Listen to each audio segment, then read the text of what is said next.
ओम ज्ञानतिमिरन्धस्य ज्ञानाञ्जनशलाकया चक्षुरुमिलितं येन तस्मै श्रीगुरुवे नमः। नमामि विष्णुपदाय कृष्णपृष्ठाय भूतले श्रीमते भक्तिवेदान्तस्वामिति नामिने।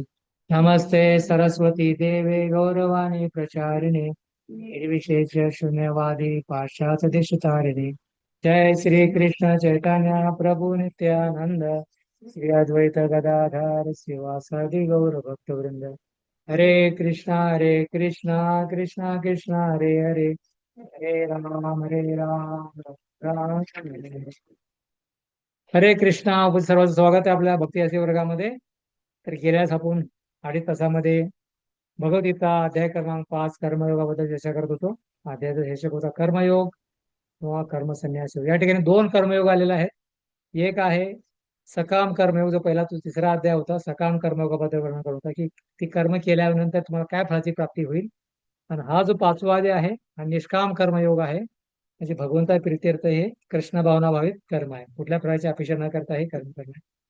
तर अर्जुनाला प्रश्न विचारला की याच्यामध्ये अं, कर्मापेक्षा ज्ञान श्रेष्ठ आहे, तर मग युद्ध कर्म का करा. त्या जे कर्म केलं पाहिजे का ज्ञान ग्रहण केलं पाहिजे, काय केलं पाहिजे. तर हा प्रश्नाचं उत्तर भगवंतांनी त्याला सांगितलं, कर्म करावे की त्यागावे. तर भगवंतांनी सांगितलं कृष्ण भावनाभेद कर्म केलं पाहिजे. भक्तीसाठी कर्म त्याग भक्ती कर्म दोन्ही उत्तम आहेत, पण भक्ती त्यामध्ये श्रेष्ठ आहे. कर्म त्याग करणे चांगला आहे, म्हणजे वैराग्य चांगला आहे, पण वैराग्य प्राप्त करून तुम्हाला भक्ती कर्म हे करायचं हे उत्तम आहे. नंतर कृष्ण भावना संन्यास आणि कृष्ण भावनामध्ये काय अंतर आहे. तर हे मायावादी संन्यासी आहे आणि कृष्ण भावना संन्यासी आहे. काय अंतर आहे ते आपण तुलना केली. नंतर मग खरा संन्यासी कोण आहे त्याचे गुण सांगितले खाली. नंतर कर्मयोग संन्यासापेक्षा का उत्तम आहे, कारण भगवंता प्रीत्यर्थ आपण ते कर्म करतो. नंतर अज्ञानी कर्मयोगाला सांख्ययोगापासून एक कसे म्हणतात, आपण पाचव्या अध्यायावर चर्चा करतोय. दोघांचे समान फळ आहे हे ज्ञानी जाणतो. कर्मयोगाला सांख्ययोगापासून, सांख्ययोग म्हणजे विश्लेषण करणे आणि कर्मयोग म्हणजे भगवंता प्रीत्यर्थ कर्म करणे. तर दोन्हीचा उद्देश एकच आहे. तर दोघांचे समान फळ आहे हे जाणतो. एक आहे झाडाचे मूळ शोधणे, दुसऱ्या झाडाच्या मुळाला पाणी घालणे. तर मग दोन्ही समान आहे. भक्ती सांख्याचे फळ देखील देईल जाणारा प्रत्येक वस्तूला योग्यरित्या पाहतो. भक्ती सांख्ययोगाचे फळ देखील हा प्रत्येक वस्तूला योग्यरित्या पाहतो. जो खरा बुद्धिमान व्यक्ती आहे तो म्हणतो की जर भक्ती केल्याने मला काय होईल, संशोधन पण होईल. कृष्ण कोण आहेत आणि मग कृष्णाची भक्ती कशी केली पाहिजे हे दोन्ही ज्ञान आपल्याला प्राप्त होईल. हे काय आहे, तो खरा ज्ञानवान व्यक्ती आहे. केवळ संन्यास घेऊन सुख मिळत नाही, पण भक्तीद्वारे शीघ्र भगवत प्राप्ती होईल. संन्यास घेऊन म्हणजे घर दार कपडे सर्व त्यागून सुख मिळणार नाही, पण केवळ भक्ती केल्याने काय होईल, भगवत धामाची प्राप्ती होईल. मायावादी संन्यासी आणि वैष्णव संन्यासी मध्ये काय अंतर आहे तुलना, ते आपण त्याच्यामध्ये आपण चर्चा केली. नंतर निष्काम कर्मयोग कसा करावा, भगवंता प्रीत्यर्थ कर्म कसं केलं पाहिजे, कुठल्याही प्रकारच्या फळाची अपेक्षा न करता कर्म कसा करावं. ते 7 ते 12 याच्यामध्ये वर्णन आहे. कशा प्रकारे त्याचे विशुद्ध आत्मा, विजितात्मा, जितेंद्रिय योगयुक्ताची लक्षणे आहेत. नंतर की कशा प्रकारे झाडाची पाने फांद्या झाडापासून भिन्न आहे, झाडाच्या मुळाची पाने घालणे, पोटाला अन्न पुरवणे. तर या प्रकारे हे कर्मयोगाचे कर्तव्य आहेत. नंतर 8 ते 9 जितेंद्रियाचे कार्य इंद्रिय विषयामध्ये आसक्त झाले आहेत, तो जाणतो, पण तो आत्मा त्याहून वेगळा आहे. कारण आत्मा इंद्रिय विषयाचा आसक्त होत नाही, पण त्याच्यापासून तो वेगळा आहे. त्याबद्दल चर्चा केली. नंतर 10वा आहे कर्मफळ कृष्णार्पण केल्याने पाप लागत नाही. कर्माचे फळ भगवंताला जर अर्पण केलं आपण तर आपण पाप लागत नाही, आणि कर्माचे फळ भगवंताला जर अर्पण नाही केलं तर पाप लागत.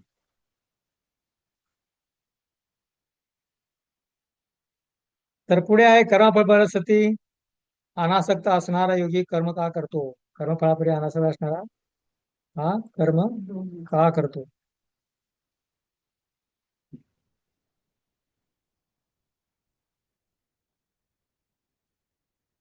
कर्मफळापुढे अनासक्त असणारा योगी कर्म का करतो, तर शुद्ध होण्यासाठी कायेन मनसा बुद्ध्या केवळ निर्विधी योगीनं कर्म करून ती संघ त्यागता शुद्ध आहे.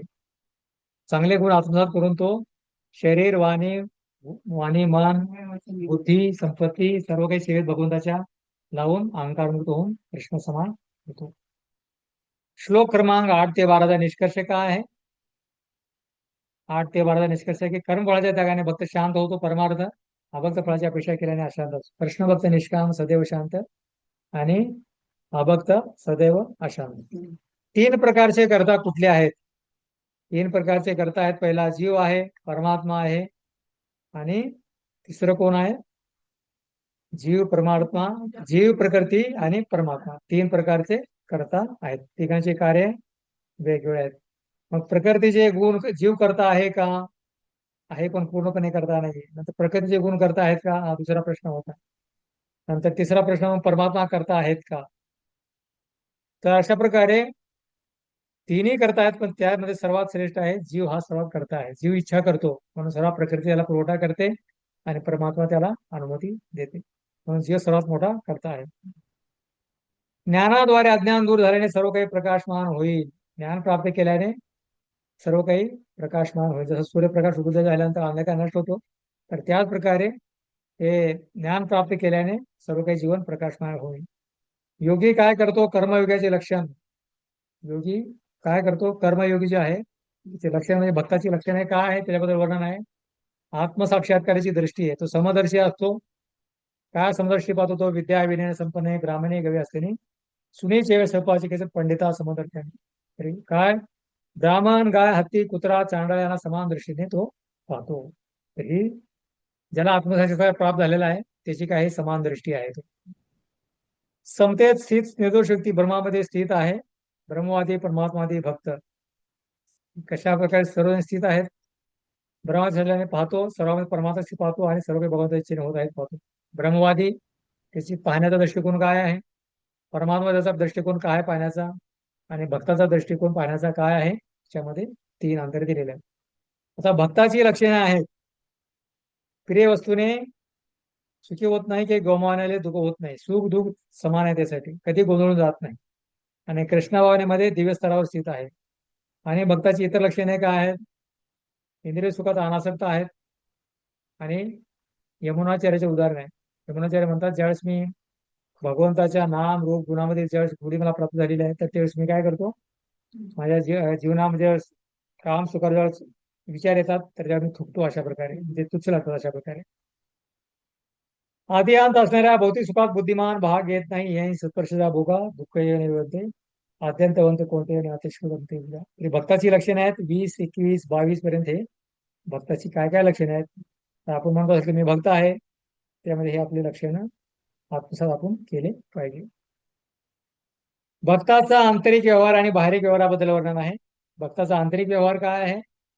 मृत्यूपूर्वी काम क्रोधाचा वेग सहन करा. मृत्यूपूर्वी काम क्रोधाचा वेग सहन करा. बाहेरचे सगळे दिसतात पण आताचं काम जो आहे कधी दिसत नाही. सूक्ष्म आहे का? काम, क्रोध आणि लोक फार सूक्ष्म आहेत. तर म्हणून गोस्वामी बना. इच्छा पूर्ण झाली तर कामाचा शिकार, पूर्ण नाही झाली तर क्रोधाचा शिकार. आत्मसारीचा आनंद कसा प्राप्त मिळेल? दुसऱ्या श्लोकामध्ये की ज्याने आंतरिक सुखाला आराम द्यायला प्राप्त केला, तो बाहेर देखील त्याला प्राप्त करेल. ब्रह्मोत्सव यासाठी काही करून उच्च रस मिळवणे अनिवार्य आहे. जोपर्यंत उच्च रसाचा असं आपण करत नाही तोपर्यंत तुच्छ रस जो आहे तो नाश होणार. तर बाह्य व्यवहार आहे आणि इतराप्रती कल्याणकारी कार्य करतात. कोण? संन्यासी लोक रे, मायावादी लोक कल्याणकारी कार्य करतात. पाप दोन साक्षात्कारी ब्रह्मनिर्वाण प्राप्ती करतो. नंतर सर्वांसाठी योग्य मंगल कार्य करतो आणि जाणतो की जीव भोगता स्वामी स्वरूप श्रीकृष्ण विचाराने दुःखी आहे, याचं त्याला श्रीकृष्ण जोडून सर्वस्व मंगलमय कार्य करतो. तर बाह्य व्यवहार आहे भक्तांचा. काय करतो? सर्वांसाठी चांगलं कार्य करतो, सेवा करतो.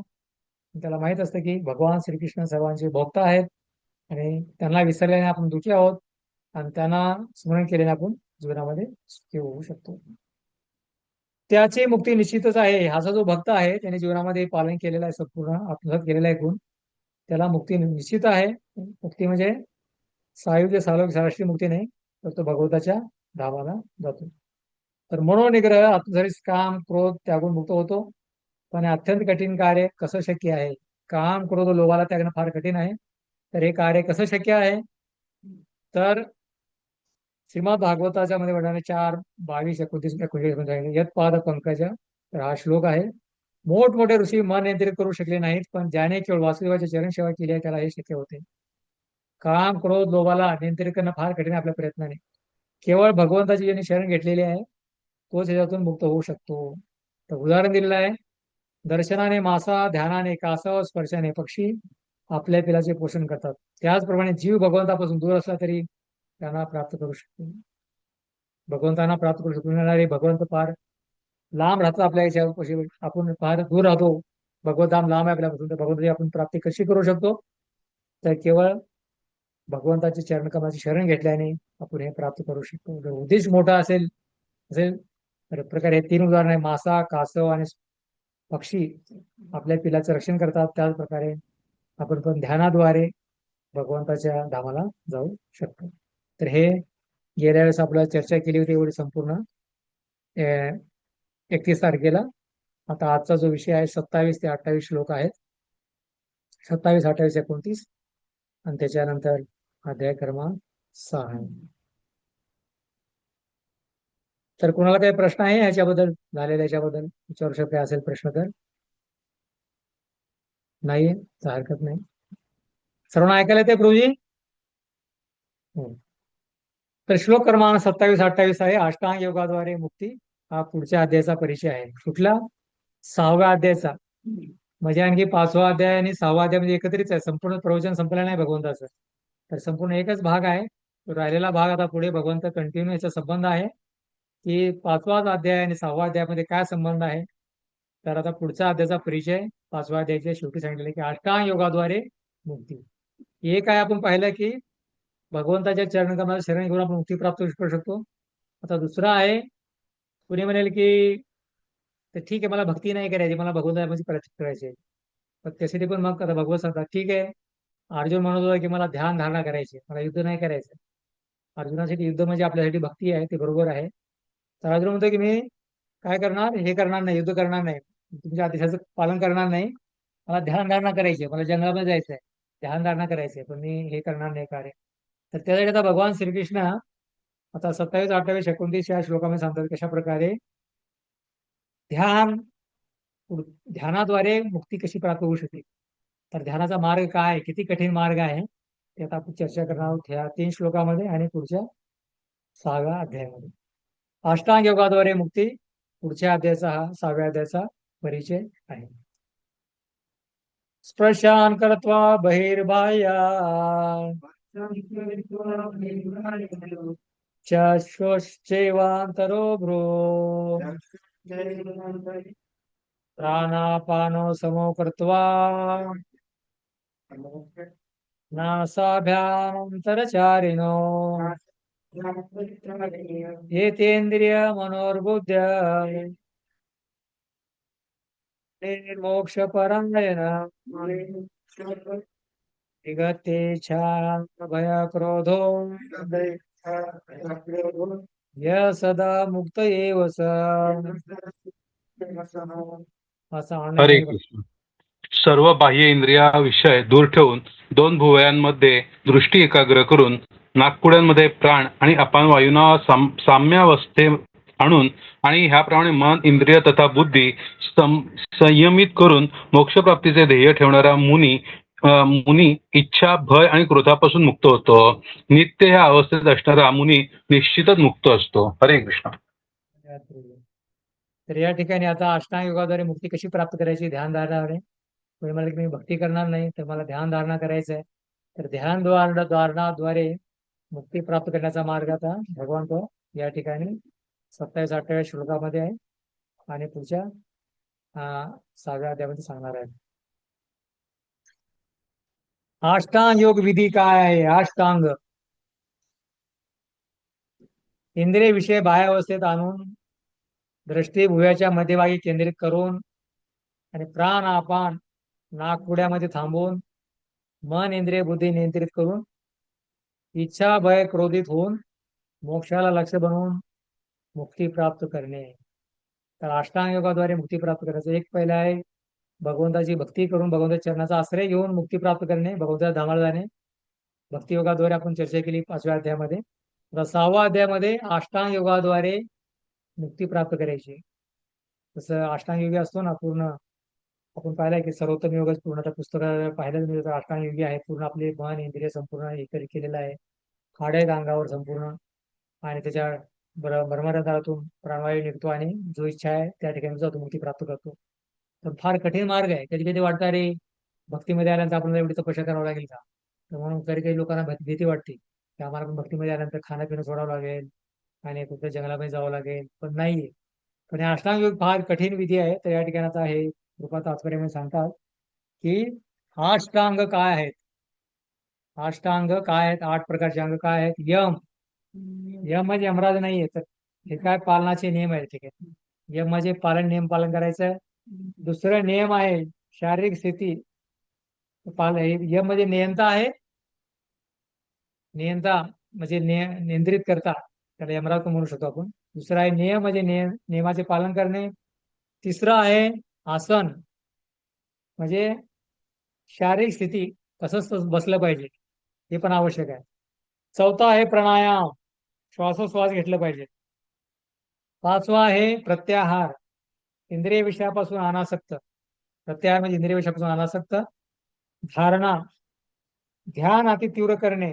आणि शेवटी काय आहे, ध्यान. धारणा आहे, ध्यान आहे, ध्यान एकत्रित करणे. आणि शेवटी आहे समाधी. हे प्रकारचे 8 अंग आहे. अष्टांग म्हणजे हे संपूर्ण यम नियम आसन प्राणायाम प्रत्याहार धारणा ध्यान आणि समाधी.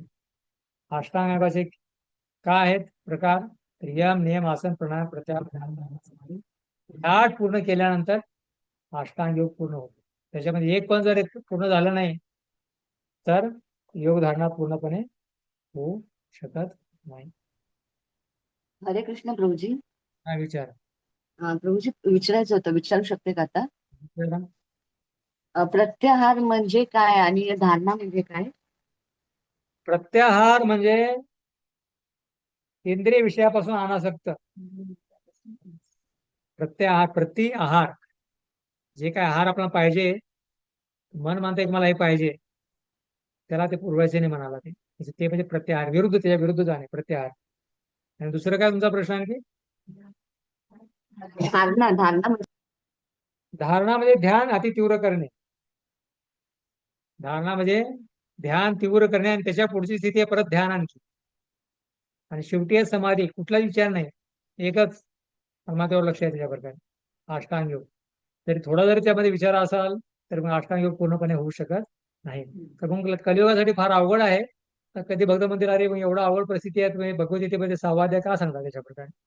तर बऱ्याच लोकांची ध्यान धारणेकडे कल असतो, म्हणून कलियुगामध्ये पण लोक म्हणतात की ध्यान धारणा अनेक विपश्यना जे कशाच्या जातात, किती 24 तास 2 दिवस 3 दिवस शांत राहायचं, नंतर बाहेर आल्यानंतर सर्व ध्यान भंग होतं, आहे की नाही. जसं मराठीमध्ये करतात, श्रावणाच्या अगोदर तेवढं काही घाई करायचं, 1 महिना पालन करायचं, नंतर शेवटी परत पाप करायचं, अशा प्रकारे. तर ते ध्यान धारणा कलियुगामध्ये फार अवघड परिस्थिती. तर म्हणून सांगितले जे काही आपली इंद्रिय आहेत भगवंताच्या सेवेत लावणे, भक्तीमध्ये लावणे फार सोपा मार्ग आहे ते. आणि पुढे फार सविस्तर वर्णन या अध्यायामध्ये होणार आहे, कशा प्रकारे ध्यान धारणा कलियुगामध्ये भोगस आहे, अशा प्रकारे. पण कृष्ण भावना इंद्रिय निग्रहाची सोपी विधी आहे. हे इंद्रिय निग्रह आहे संपूर्ण करणे फार अवघड परिस्थिती आहे. आपण 2 तास जप करतोय, मनाला पकडून पकडून लावतो भगवंताच्या सेवेमध्ये, पण इकडे तिकडे फिरत राहते संपूर्ण. तर हे त्या ठिकाणी म्हणतात की ध्यान धारणा भगवंत 24 तास ध्यान धारणा करायची फार अवघड आहे. म्हणून कृष्ण भावना इंद्रिय निग्रहाची सोपी विधी आहे. इंद्रिय निग्रह करायला असेल, कान नाक डोळा जीवा त्वचा जे असेल करायची, तर कृष्ण भावना फार सोपी विधी आहे. कारण प्रत्येक इंद्रिय भगवंताच्या सेवेमध्ये लावतो आणि अशा प्रकारे आपण हे इंद्रिय निग्रह करू शकतो.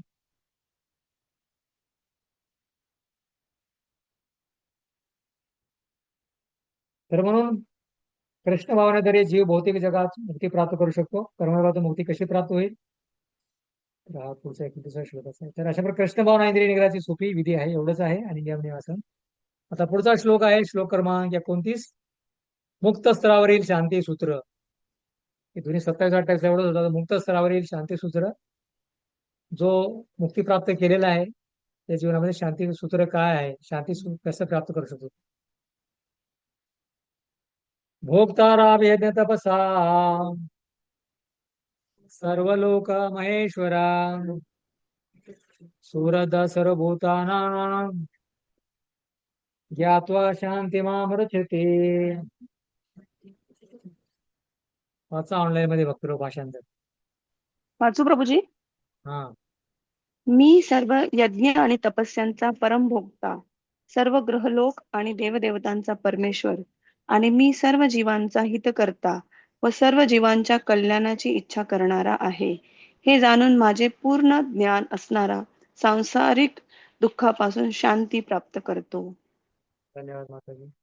तर या ठिकाणी मुक्त स्तरावरील शांती सूत्र, जो ज्याला मुक्ती प्राप्त झालेली आहे, त्याला जीवनामध्ये कसं शांतीचं सूत्र काय, जीवनामध्ये अनेक शांती आंदोलन, शांती निवास, शांती नगर, अनेक शांती शांती पाहिजे लोकांना. कधी कधी ओम शांती नावाचं जप पण करतो, पण जीवनामध्ये शांती निर्माण होत नाही. तर या ठिकाणी भगवान श्रीकृष्ण 5व्या अध्यायामध्ये शांती सूत्र सांगतात की जीवनामध्ये शांती प्रकाश असेल तर काय मार्ग आहे. तर सांगितलं शांती सूत्र काय ते जाणतो की भगवंत कोण आहेत, यज्ञ आणि तपाचे भोक्ता आहेत. भोक्ताराम यज्ञ तपसा. भोक्ताराम यज्ञ, भोक्ता म्हणजे आनंद घेणारा. कोण आहेत, यज्ञ म्हणजे काय आपण समर्पण करतो किंवा तपस्या करतो, त्याचे सर्वांचे आनंद घेणारा कोण आहे, भगवंत आहे. आपण भोक्ता नाहीये. आपण भोक्ता नाही, भगवंत भोक्ता आहेत. दुसरं आहे सर्व लोकांचे महेश्वर आहेत. किती लोक आहेत, 33 कोटी देवता आहेत. त्याच्यामध्ये कोण आहेत, महेश्वर आहेत. सर्व लोक महेश्वर, महेश्वर त्याच्यापेक्षा पण श्रेष्ठ आहेत. म्हणून ईश्वर परमकृष्ण सच्चिदानंद विग्रह अनादि आदि गोविंद सर्व कारण कारण. तर भगवान श्रीकृष्ण कोण आहेत, सर्व लोकांचे महेश्वर आहेत. आणि तिसरा आहे सर्व जीवांचे सूरज आहेत. किती जीव आहेत, 84 लाख युनी आहेत. सर्वांचे मित्र आहेत. असे नाही फक्त मनुष्याचे मित्र आहेत नाही, तर 84 लाख युनी आहेत. सर्वांचे भगवंत कोण, मित्र आहेत. सूरज, सूरज म्हणजे एकदम जवळचे, एकदम प्रिय मित्र आहेत भगवंत. अब करा तुमच्याकडे टीव्ही चावी भेटले नाही आज मला. मुकुंद मला कडे आपल्याला फोन केला पण तिने उचललं नाही. सिनियर मुकुंद मला बघा बघून या मला. कॉल केला पण तिने उचललं नाही मला.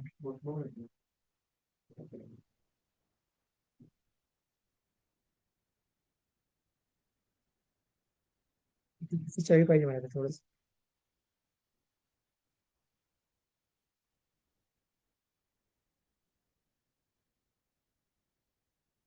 तर भगवंत सर्व जीवाचे सूरज एकदम जवळचे मित्र आहेत.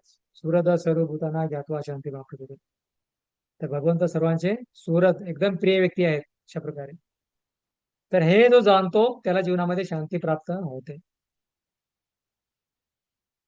म्हणून अध्याय 5चा सारांश आहे. आता अध्याय 5चा सारांश काय आहे, संपूर्ण शांती सूत्र पाहिलं. भोक्तारा बिंदू कसा सर्व लोक महेश्वर सर्वद सर्व भूताना ज्ञात्वा शांती मामृच्छते.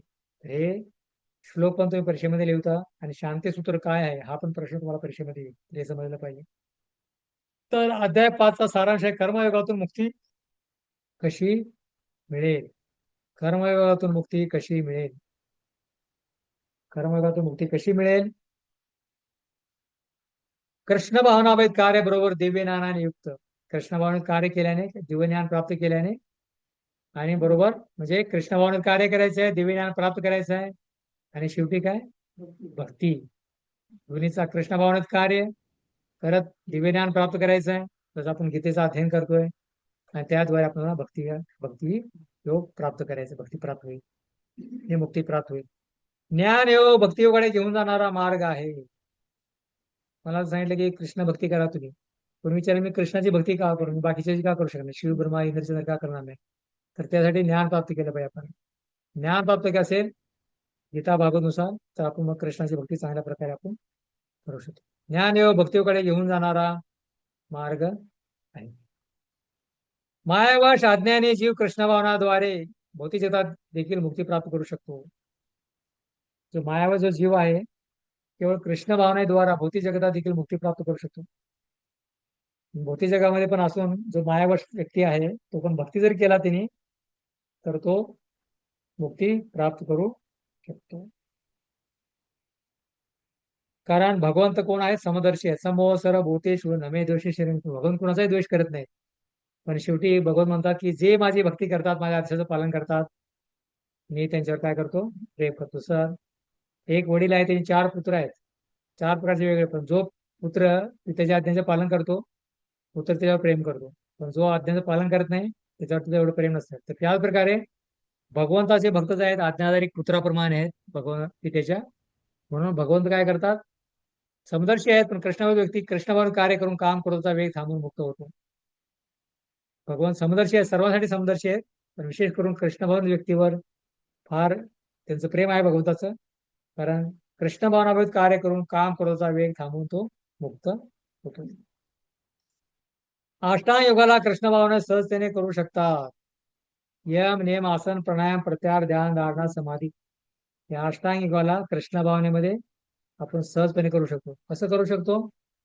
नियमाचं पालन करतो, यम नियम जप करण्यासाठी पडतो, आसन प्रत्याहार इंद्रियाला जे पाहिजे ते आपण पुरवठा करत नाही, ध्यान करतो भगवंताच्या नावावर किंवा भगवंताच्या चरणावर ध्यान करतो, धारणा आणि समाधी म्हणजे संपूर्ण कृष्ण भावनेमध्ये संपूर्ण अष्टांगाची पूर्णता होते. म्हणून कृष्णाची भक्ती सोडून किंवा नाम जप सोडून वेगळ्या प्रकारे ध्यान करायची गरज नाही आपल्याला. हे संपूर्ण अष्टांग योग आपण कृष्णावर सर्वपणे करू शकतो.